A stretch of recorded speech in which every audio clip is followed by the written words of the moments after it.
August. That's the word that matters most in naval aviation right now. Because in August 2026, the US Navy hands the keys to one company, Boeing or Northrop Grumman, and that company builds the next fighter jet flying off American carriers. No vertical tail, a radar signature that barely registers, a combat reach that makes the jets sitting on deck right now look like they're flying on a leash. And the man running the entire United States Navy stood in front of reporters this spring and said it plainly. The decision drops in August and is already happening. Stick around. Because once you understand what this jet is actually built to solve, you understand why this might be the biggest fighter program decision since the F-22. Why the Navy needs this thing? Here's the problem nobody on a carrier deck likes talking about. The FA-18 E/F Super Hornet, the workhorse of the carrier air wing, is a great jet. Tough, combat proven, I'd fly one any day. But it was built for a different war. On internal fuel, its combat radius sits somewhere under 450 nautical miles. You can stretch that with external tanks, but the second you hang tanks on a jet, you're giving away the one thing modern combat punishes you for losing, your radar signature. The F-35C does better. Roughly 660 nautical miles on internal fuel, stealthy the whole way. Good jet. Not good enough for where the threat is heading. Because China hasn't been sitting still. Their DF-21D anti-ship missile is credited with a reach pushing 780 nautical miles, and that's the older system. Newer missiles, newer radar networks, longer kill chains, all of it pushing US South carriers further and further from where the fight actually is. So you end up with a math problem. The carrier has to stay back to survive, but the jets on deck can't reach far enough from back there to do their job. That gap, that's the whole reason FAXX exists. The budget fight that almost killed it. Now here's something that should have made bigger headlines than it did. In the FA-126 budget request, the one sent to Congress, the Navy asked for just $74 million for FA-26. $74 million for a sixth-generation fighter program. That's not a development budget, that's a program on life support, kept breathing while people upstairs argued about priorities. Compare that to the Air Force's sixth-gen fighter, the F-47. Same generation of jet, the Air Force request for FY 2026 came in around $3.45 billion. Read those two numbers back to back and tell me that's not a statement. The Navy's leadership wasn't happy about it either.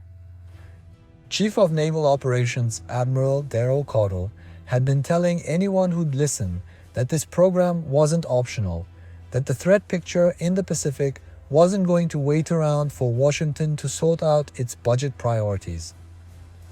And Congress actually listened. Lawmakers added back close to $940 million in regular appropriations and then laid another $750 million on top through a separate funding deal. Added up, and FAXX went from $74 million to something north of $1.6 billion. That's not a tweak. That's Congress looking at the Pentagon and saying, no, this one gets built and it gets built now. April 20th, and the deadline that changes everything. April 20th, 2026. The Sea Air Space Conference, just outside Washington. Admiral Caudle is standing in front of reporters, and somebody asks him directly when the Navy's actually going to pick a winner. He didn't dodge it. He said, I think you're going to see a down select on this in August. Sit with that for a second.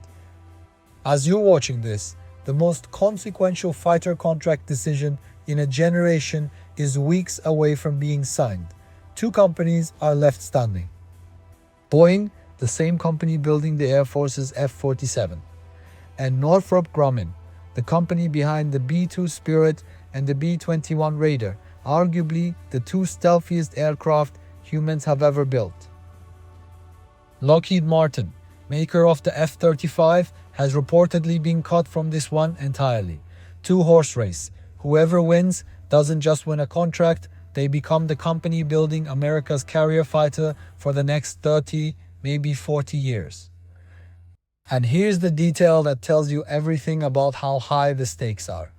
On the exact same day Caudle made that announcement, Northrop Grumman dropped a new teaser video of their FAXX concept. Same day. That's not a coincidence. That's a company making sure the world is looking at their jet right when the cameras are already pointed at the program. What the jet actually looks like? So what is this thing, design-wise? Let's go off what Northrop's actually shown us, because the details in that footage are worth slowing down on. No vertical tails. Sounds small, it isn't. Vertical tails are radar magnets. They stick up, they catch a return, they make a jet easier to find on somebody's scope. The F-22 has them, the F-35 has them. Most fighters flying today have them, because building a stable, controllable jet without them is genuinely hard engineering.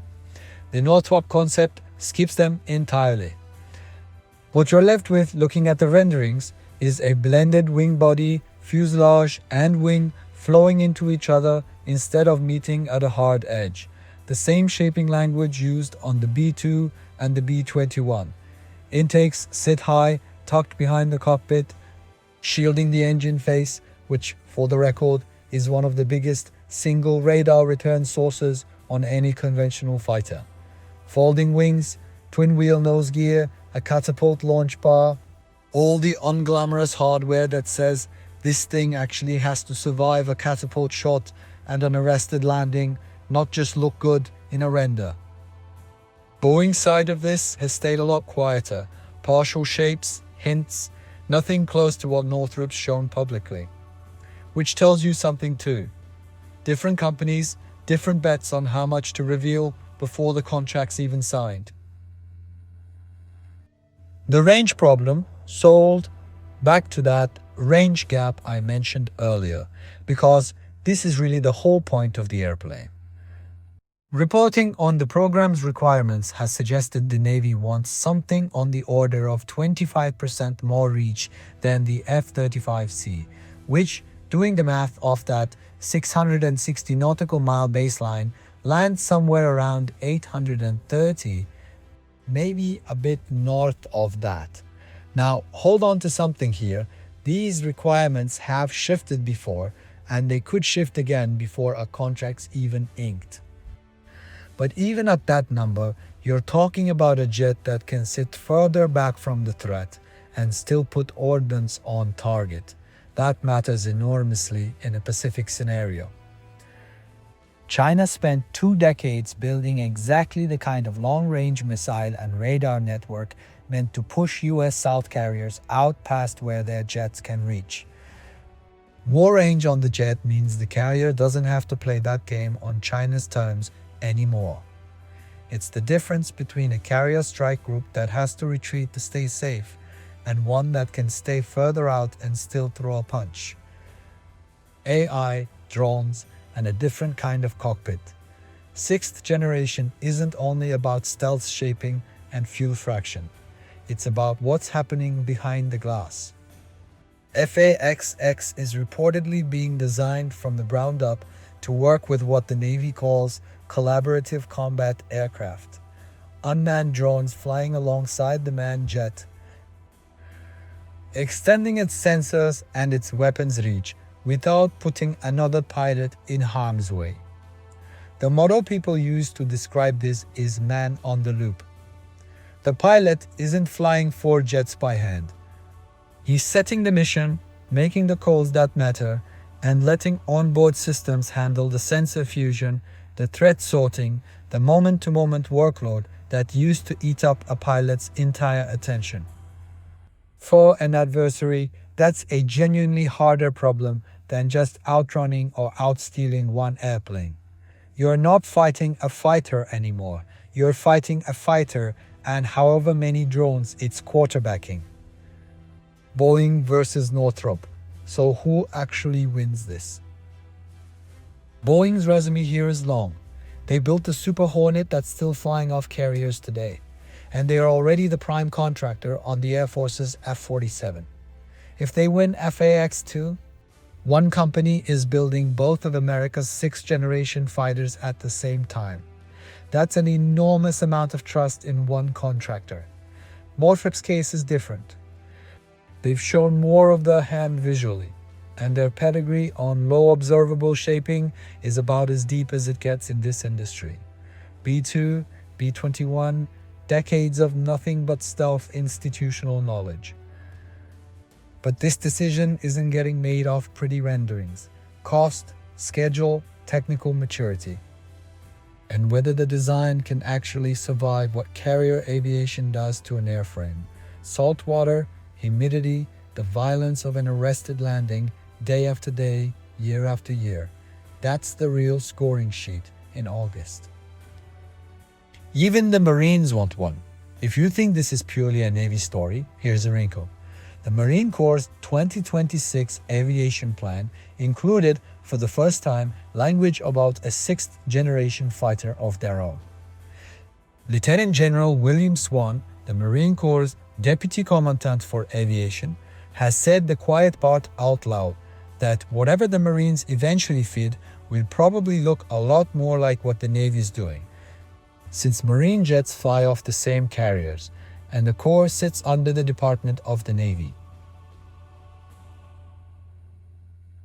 We're talking about a platform that wouldn't show up before 2041.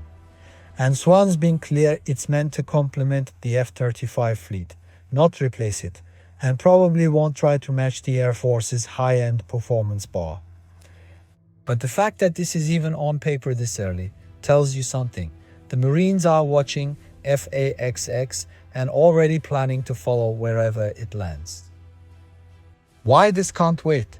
Here's the part that should actually worry people. While the US South spent the better part of 2 years arguing over budget lines for this program, China wasn't waiting.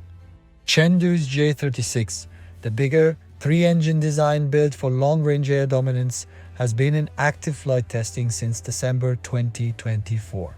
Shenyang's J-50, the smaller, twin-engine design that's widely read as carrier-oriented, has been flying alongside it, with fresh footage surfacing again in 2026.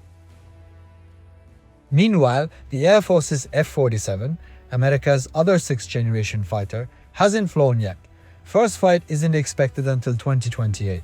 China's prototypes have been visibly airborne for over a year already.